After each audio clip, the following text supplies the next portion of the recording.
우리에게 주신 하나님 말씀 빌립보서 1장 11절 말씀입니다. 1장 11절.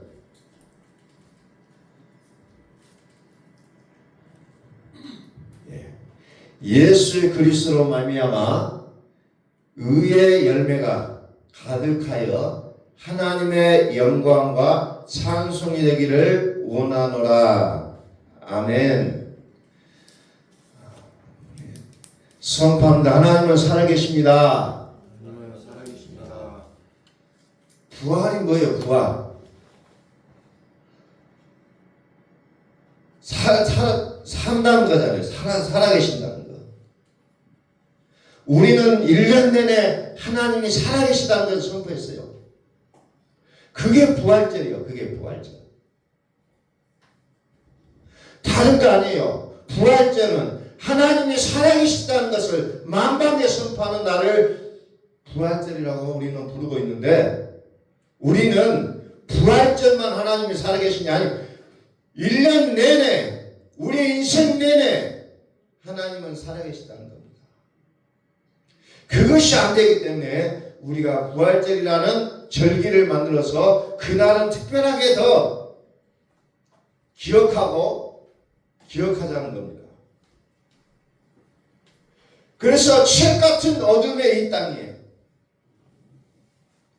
사망의 그 무거운 짐을 질고 가는 인생들에게 큰 빛이 비치던 그날, 바로 그날이 어떤 날입니까? 의의 열매가 가득한 부활의 영광의 날이라는 겁니다. 의의 열매가 가득하여 하나님의 영광과 찬송이 되는 날을 우리는 기억하자는 겁니다. 우리가 지난 시간에 누가복음 2장 14절 말씀을 봤어요. 지극히 높은 곳에는 하나님께 영광이요 땅에서는 하나님이 기뻐하신 사람들 중에 평화로다.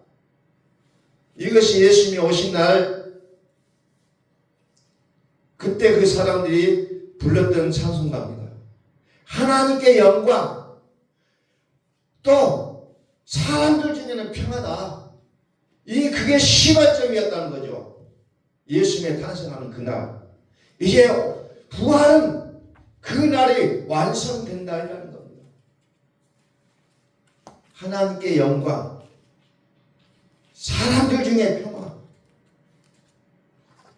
영광이 뭐예요? 영광, 평화. 평화는 어떤 날이에요? 샬롬이라고 얘기하잖아요. 샬롬. 그리스도를 우리는 평강이라고 외치고 있습니다. 샬롬의 왕. 왕은 뭐예요? 하나님의 나라, 왕국을 얘기하고 있다는 겁니다. 지극히 높은 곳에서 하나님께 영광이라는 거예요. 영광. 우리는 주님이 가르친 기도를 우리는 기억하고 그것을 암기하고 있어요. 하늘에 계신 우리 아버지요. 하늘에 계신 우리 아버지의 이름이 거룩히 여김을 받으시며 거룩히 여김을 받으시라는 겁니다. 거룩히 여김을 받으셔야 하나님 나라가 임한다는 겁니다. 하나님 나라가 임해요. 그 나라는 평화의 나라라는 겁니다. 평화의 나라. 거룩히 여김을 받으시오. 거룩히 여김을 받는 것. 요한계시록 15장 14절은 뭐요? 오직 하나님만이 거룩하시다. 오직 하나님만이, 오직 주만 거룩하시도다. 사람은 그 거룩을 흉내낼 수가 없어요. 오직 주만 거룩하시다. 우리가 성자라고 칭하는 수많은 사람들이 있었음에도 불구하고 그들마저도 거룩하지 않다는 겁니다. 그들마저도. 요한계시록 11장 15절에서부터 쭉 보면은 그리스도가 통치하신다고 얘기하고 있습니다. 그리스도가 통치한 나라, 그리스도가 왕로를 타는 그 나라가 되어야 비로소 샬롬이 된다는 겁니다. 평화가 이루어진다는 거죠. 세상의 왕은 그 평화를 줄 수가 없다는 겁니다. 구약 성경에 보면 이스라엘 백성들이 아우성을 칩니다. 하나님, 저 민족들처럼 우리에게도 왕을 주옵소서. 그들은 정말로 기도하고 또 외치고 부르짖었습니다. 그러나 그들에게 왕을 줬지만 왕들이 그들에게 평화를 줬습니까? 그렇지 못했다는 겁니다. 수많은 왕들이 백성들을 괴롭게 하고 힘들게 하고 그런 세월들이 끊임없이 이어지다가 결국은 이스라엘이 망하게 되잖아요. 세상의 나라는 결코 우리에게 평화를 가져다 줄 수 없다는 겁니다. 그러나 그리스도는 우리에게 평화를 가져다 줄 수 있는 유일하신 분임을 성경은 우리에게 늘 말씀하고 계신다는 겁니다. 하나님의 나라, 우리는 이 통치의 믿음으로 들어가지 않으면 우리의 삶은 매우 시련과 갈등과 이런 역경의 연속일 수밖에 없다는 겁니다. 오직 하나님만이 영생이라는 겁니다. 성경은 우리에게 그것을 끊임없이 말씀해 주고 있다는 겁니다. 끊임없이. 다시 예수 그리스도로 말미암아 의의 열매가 가득하여 하나님의 영광과 찬송이 되기를 원하노라. 우리의 마음속에서 깊이 기도가 울려 퍼져야 됩니다. 예수 그리스도로 말미암아 의의 열매가 가득하여 하나님의 영광과 찬송이 되기를 원하노라. 오늘 아침에 예배당을 딱 들어오니까 향이 가득해요. 이 조그만 꽃이 이곳을 아주 그냥 향기로 가득 채워놨더라고요. 요즘 제가 감동을 받은 일이 있어요. 요즘 여러분들이 많이 들었을 거예요. 어른 김장한가 우리 진주에서 그 남성당 한약방을 운영하면서 수많은 학생들을 키웠더라고요. 그 중에 하나가 이번에 대통령 파면 선고를 했던 문영배 재판관도 거기에 포함되어 있더라고요. 그분이 수많은 학생들을 장학금을 주면서 돈은 그냥 놔두면 똥이 되고 돈을 흩어놓으면 거름이 된다. 이 철학을 가지고 있더라고요. 그래서 수많은 학생들을 불러다가 다른 얘기도 안 한대요. 이번에 수업료가 얼마 나오냐? 얼마 나왔습니다. 그러면 그거 딱 시험해갖고 딱 주고 끝낸다는 거예요. 그리고 그를 불러서 뭐 이것을 감사하냐 어쩌냐 그런 말을 안 듣는다고 해요. 그래서 요즘 매스컴에서 기독교에 대한 그 평가들이 너무나도 땅을 치고 있는 상황 속에서 정말 목회자보다 훌륭하신 분도 계시구나. 아무것도 바라지 않고 그 학생이 그냥 학교를 다니면서 공부 열심히 하면 그만이었다는 거예요. 그 중에 이제 옛날에 그 양심냉장고에 한번 나왔던 사람 중에 한 사람이 그분의 제자가 있는데 그분의 그분이 하는 말이 그래요. 그 제자라는 사람이 장학금을 주신 분한테 가서 제가 훌륭한 정말 잘 되지 못해서 죄송합니다. 그랬더니 내가 너보고 잘 되라고 이 장학금 주냐? 그냥 내가 좋다. 그러면서 잘 되든 잘 못 되든 그 평가하지 않고 그대로 받아주는 그런 모습을 보면서 진정한 어른이라는 평가를 내려놓고 있더라는 겁니다. 잘 됐든 그냥 평범한 사람으로 살든 그러면서 하는 말이 평범한 사람이 이 세상을 지탱하고 있다는 거예요. 평범한 사람. 우리가 이번에 정말 우리 한국이 그거 같은 것을 너무나도 많이 깨달았잖아요. 한국의 최고의 대학을 나왔던 사람들이 오히려 대한민국을 망치고 우리 같은 서민들이 한쪽 귀퉁이에서 열심히 살아온 노력에 비해서 나라가 지탱이 되고 있다는 것을 수많은 사람들이 얘기하고 있다는 거죠.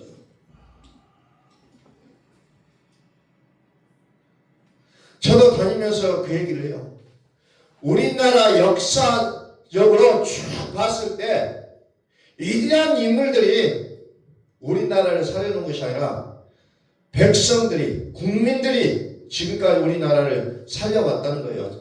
제가 공부했던 역사는 바로 그런 거예요. 임진왜란의 역사도, 어떤 그 한국에 위기가 왔을 때, 또 대한민국 일부의 통치 아래 있을 때도 누가 이 나라를 지탱하느냐? 국민들이었다는 겁니다. 끝까지 국민들이 오늘 부활의 소망을 가진 우리가 이 나라를 변화시킬 수 있다는 그 믿음이 우리에게는 있다는 겁니다. 저와 여러분들의 기도가 모아져서 이 나라를 살릴 수가 있고 온 세계를 향하여 복음을 전할 수 있는 원동력을 제공할 수 있다는 겁니다. 오늘 부활을 우리는 단순하게 그냥 매년마다 부활주를 지키는 그런 모습이 아니라 정말 내 속에 부활의 그 생명이 꿈틀대는 그 모습이 우리에게 있기를 소망합니다. 예수 그리스도로 말미암아 의의 열매가 가득하여 하나님의 영광과 찬송이 되는 나의 모습이 되기를 소원합니다. 이게 부활절이에요. 우리 교회는 1년 내내 지금 부활절을 지키고 있잖아요. 하나님은 살아계신다는 거예요. 부활절이 뭔 날이냐? 그러면 하나님이 사시는 날이에요. 하나님 내 안에 오셔서 살으시는 날이에요. 예수는 나의 범죄함 때문에 내줌이 되고 나를 의롭게 하여 다시 살아나신 이 날, 그것이 우리의 인생이 되어야 된다는 겁니다. 이 날만 반짝 지키는 것이 아니라 부활의 생명이 나의 삶이 되셔야 된다는 겁니다. 만세와 만대로부터 기다려왔던 그 비밀한 일이 이제 열리기 시작한다는 겁니다. 그 비밀한 믿음의 세계가 뭡니까? 영광이라는 겁니다. 영광. 나의 영광을, 나의 의로움을, 나의 공의로움을, 나의 죽었다가 다시 살아나신 부활의 생명이신 그리스도를 이제 친히 내가 나타낼 것이라. 이것을 하나님은 약속하셨다는 겁니다. 각각의 개인들에게 하나님의 임재하심으로 말미암아 하나님의 살으심이 우리 안에 있음을 우리는 믿을 수 있기를 소망합니다. 이제 영광을 하나님께 지극히 높은 곳에 하늘에 계신 아버지, 이 지극히 높은 곳에 하나님께 영광이 되어야 된다는 겁니다. 영광이 되시는 방법이 뭐라고 했습니까? 말이라고 했어요. 말. 우리는 무엇으로 하나님께 영광을 돌릴 수 있느냐? 나의 말이라는 거죠. 나의 말. 예수 그리스도로 말미암아 의의 열매가 가득하여, 의가 뭐예요? 부활이에요. 부활. 예수님은 우리의 죄를 위하여 내어줌이 되고 주어주심이 됐고 우리를 의롭다 하심을 위하여 살아나셨느니라. 부활이라는 겁니다. 부활. 하나님의 살아계심.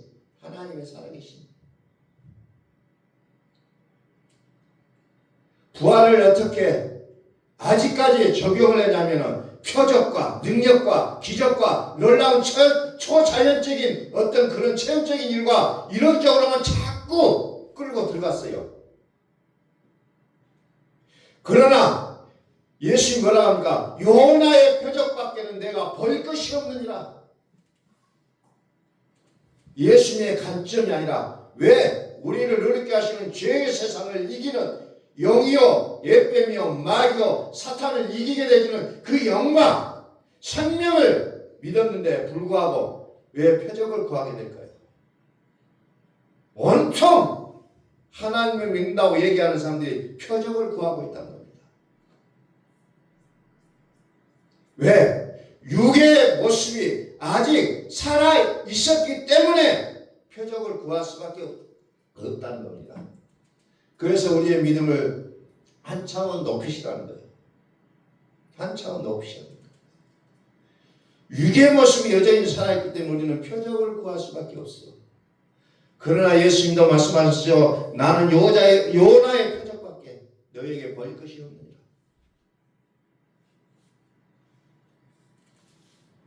그러다 보니까 세상, 영이요 옛뱀이요 마귀와 사탄을 이겨낼 수가 없다는 겁니다. 부활의 영광으로 들어가시라는 거예요.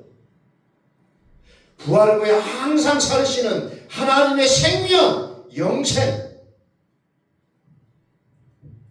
어떤 능력이라고 말하지 않습니다. 의로움이라고 칭하고 있습니다. 의로움. 오늘 이 시간에 죄악을 이기는 이 의로움을 선포합니다. 그게 부활의 능력입니다. 부활의 능력. 예수님께서 어느 날 제자들에게 말씀하십니다. 요한복음 6장 28절.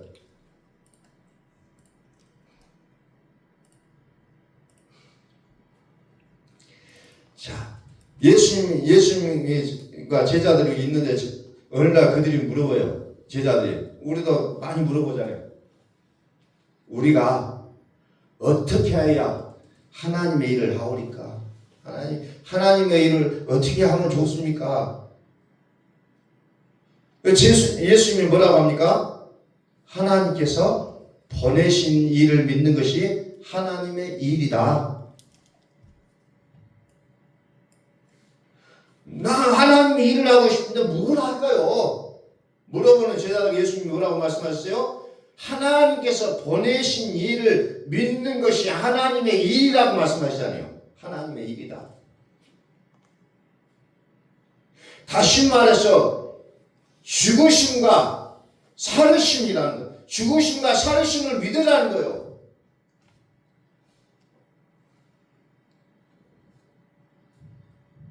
다른 게 아니에요.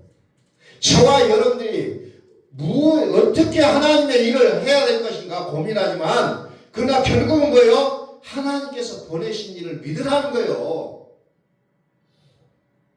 이게 가장 큰 믿음이라는 겁니다. 자, 다시 오늘 본문 말씀을 한번 다시 읽습니다. 예수의 그리스도로 말미암아 의의 열매가 가득하여 하나님의 영광과 찬송이 되기를 원하노라. 예수의 그리스도로 말미암아 의의 열매가 가득하여. 의의 열매가 뭐라고요? 우리를 의롭게 하기 위하여 살아나셨느니라. 살아나셨느니라. 내 안에 살아계신, 죽었다가 다시 살아나신, 우리를 의롭게 하기 위해 다시 살아나신 하나님으로 살아내고 그 편에 서고 그 편에 서는 그 결과물, 그 열매가 가득하다는 겁니다.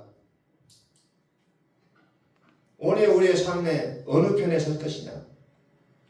오늘 우리 한국에 한동안 뭐였어요? 이 편이냐 옆 편이냐? 어떻게 그냥 그렇게 다 나눠놨잖아요. 다 나눠놨어요.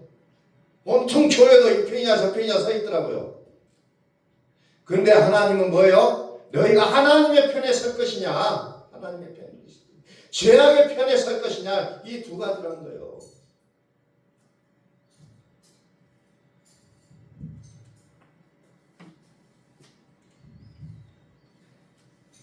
그래서 우리가 구해야 될 것이 하나님의 영광이라는 겁니다. 하나님의 영광. 의의 열매.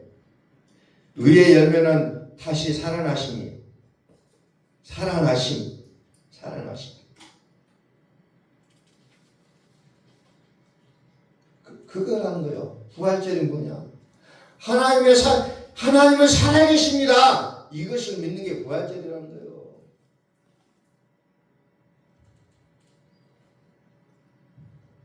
지극히 높은 곳에 계신 하나님께 영광을 돌려야 되는 거예요. 돌려드려야 된다는 거죠. 하나님께 영광. 하나님께 영광을 돌리잖아. 의의 열매가 가득한 세상. 우리를 의롭게 하기 위하여 다시 살아나셨느니라. 다시 살아나셨느니라. 자, 계시록 19장에 봅니다. 요한계시록 19장 7절.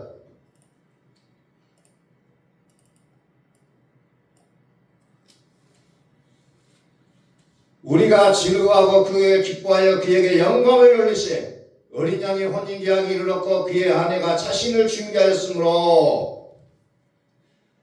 자, 아내가 준비됐다 그죠. 아내를 소개합니다. 아내, 신부. 그래서 요한계시록 21장 9절. 자, 7 대접을 가지고 마지막 재앙을 담은 7 천사 중 하나가 나와서 내게 말하여 이르되 오라 이리 오라 내가 신부 곧 어린 양의 아내를 내게 보이리니. 신부를 얘기하고 있잖아요. 신부. 자, 어린 양이 뭐라고 했어요? 신부라고 얘기해요. 어린 양의 아내. 네. 어린 양의 아내를 어떻게 묘사합니까? 좀 내려봐요. 자, 쭉 내리면은 각각의 보석으로 얘기합니다. 쭉 보석. 우리가 보지도 못한 보석 이름이 다 나와요. 쭉 그런 식으로 신부가 뭐냐 이렇게 표현하고 있어요. 그러면서 15절에 보니까 뭐예요? 측량한다 그죠? 측량한다. 뭘 측량해요? 신부들이 입은 옷. 그 옷이 뭐냐? 입에서 나오는 말을 얘기하고 있는 겁니다. 입에서 나오는 말. 너의 말로 내가 의롭다함을 받을 것이다. 무슨 말? 복음이에요.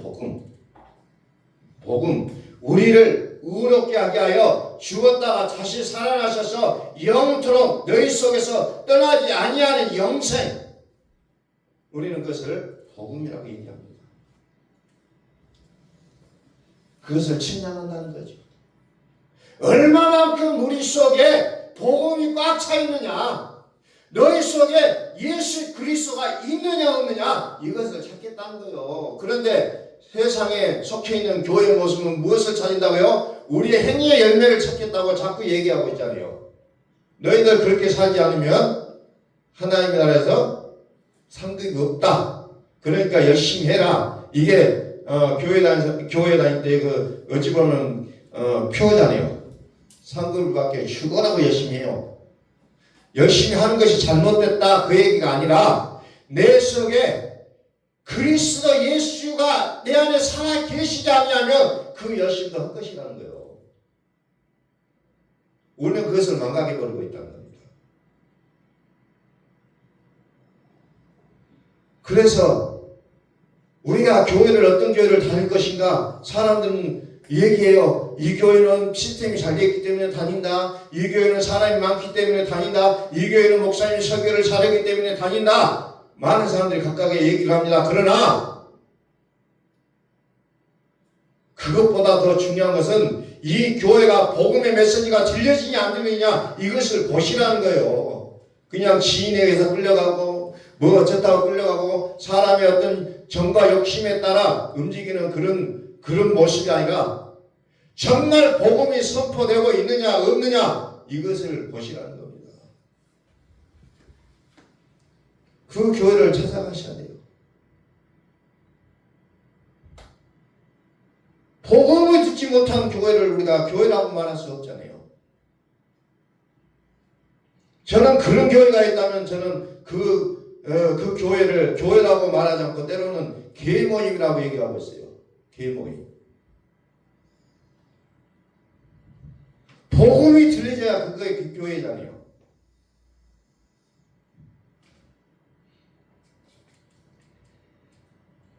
자 19장 8절.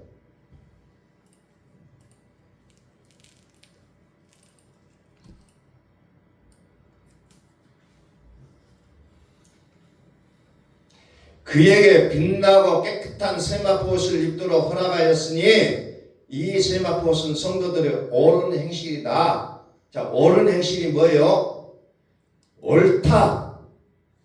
한문으로 얘기하면 의잖아요. 의가 뭐라겠어요? 복음을 얘기하고 있다는 거죠. 바벨론 손으로 지은 성전에는 하나님이 사실 수가 없다는 거예요.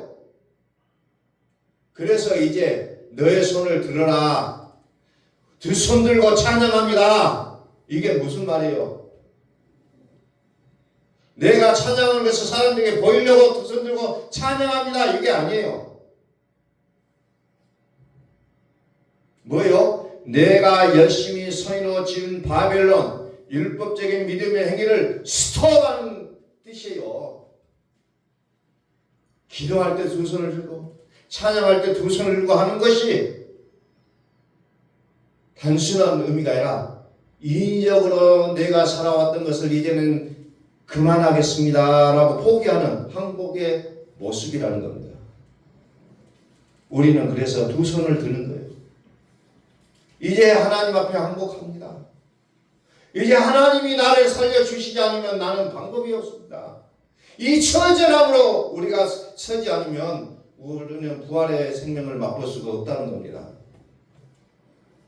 하나님은 결국은 뭐예요? 부활절 헌금을 찾으신 것이 아니라 이제 뭘 찾아요? 하나님은 우리에게 그리스도를 찾으시겠다는 겁니다. 하나님은 우리를 통해서 우리 안에 그리스도가 있느냐 없느냐 그것을 찾으시겠다는 거예요. 그 그리스도의 생명, 그 생명을 찾으신다는 겁니다. 그 생명이 의의 열매입니다. 의의 열매. 우리 안에 계신 2000년 전에 이 부활의 절기를 지키고 기념하는 것이 아니라 우리 안에 살아계시고 부활하신 영생하신 하나님을 찾으시고 기뻐하시겠다는 거예요. 우리는 이 부활절 개념을 잘 알으셔야 된다는 겁니다. 우리 다시 한번 선포합니다. 하나님은 살아계십니다. 하나님이 살아계셔야 돼요. 우리 며느리의 하나님, 우리 시어머니의 하나님, 우리 어머니의 하나님, 이거 갖고 안 된다니까요. 내 안에 살아계셔야 돼요. 내 안에. 그래서 기독교는 어떻게 보면 철저하게 개인적이에요. 그러면서 이 개인이 연합해야 교회가 된다는 겁니다. 교회는 개인이 연합한 거예요. 예배당이 교회가 아니라 정말 부활의 생명이 가득한 그 성도 개개인의 한 명, 두 명, 세 명이 모여있는 것을 우리는 교회라고 얘기하고 있는 거죠. 교회가 작다 크다고 말하는 것이 아니라 그 교회가 살아있는 교회냐 그거라는 겁니다. 오늘 우리 교회가 교인수가 적어서 움츠리드는 그런 교회가 아니라 하나님이 살아계시는 교회인 줄로 믿습니다. 하나님이 살아계시는 교회, 그 교회가 큰 교회라는 거예요. 자꾸 우리는 물리적으로 인간적으로 계산하지 말고 하나님의 살아계신 교회가 큰 교회인 줄로 믿으시길 바랍니다. 오늘 이것을 개념을 잡지 못하면 자꾸 움츠러들어요. 큰 교회 다니다가 믿음이 좋습니까? 작은 교회 다니다가 믿음이 적냐는 거예요. 그건 아니라는 겁니다. 살아계신 하나님이 내 안에 계시다면 그 자가 큰 자라는 겁니다. 작은 자가 천을 이루고 작은 자가 세상을 이긴다는 겁니다. 오늘 이 부활절을 우리가 지나면서 정말 내 안에 살아계신 하나님의 절대 주권의 믿음을 회복할 수 있기를 소원합니다. 나의 믿음의 어떤 이 모습으로 말미암아 의의 열매가 하나님께 울려 퍼지는 모습, 그것을 하나님의 영광이라고 부르고 있습니다. 그것이 우리 속에 충만하게 채워질 수 있기를 이 부활의 나를 우리가 기억하면서 선포합니다. 하나님은 우리 안에 살아계십니다. 우리 한번 다시 한번 선포합니다. 하나님은 내 안에 살아계십니다. 하나님은 내 안에 살아계십니다. 기도하겠습니다.